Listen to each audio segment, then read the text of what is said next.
এমন ড্রামা করেছে, যেমন দ্য বিগেস্ট ড্রামা হচ্ছে এক বার্থডেতে আমি কক্সবাজার গেছি, কিরে রাত 12টায় ফোন নাই, কি ব্যাপার বার্থডে চলে যাচ্ছে, 12টা 10-এর দিকে ফোন দিয়েছে, হ্যালো হ্যাঁ কি খবর, আমি ভাবছিলাম 12টার কেক নিয়ে চলে আসবে ঢাকা থেকে, আসে নাই। এখানে একটা ছোট্ট মজা আছে।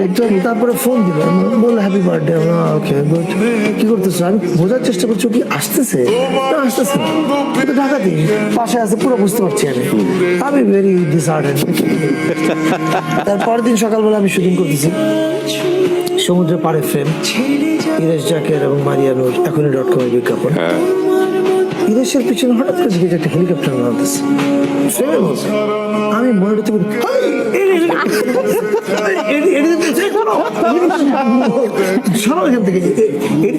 সবাই জানে, সবাই জানে এক্সেপ্ট ইউ, না না সবাই জানে এক্সেপ্ট ইউ, এভরিওয়ান নোস করতেছে। ওরা তো কিছু কেক টেক নামানোর জন্য হেলিকপ্টারের দিকে, আমি বলছি সরতে বলো সরতে বলো, ফ্রেম ঢুকে গেছে, আমি কি সরতেছে নাই, হেলিকপ্টার এসে ঠিক ইরেশের পিছনে নামলাম, হোয়াট ইজ দিস, কিছুক্ষণ পর দেখি হেলিকপ্টারের ভিতর থেকে একটা সবুজ এবং হলুদ একটা টপস পরা একটা মেয়ে আছে, যে মেয়েটাকে আমি চিনি মনে হয়, কে এটা, এরপর দেখি তিশা নেমে আসতেছে, what the hell?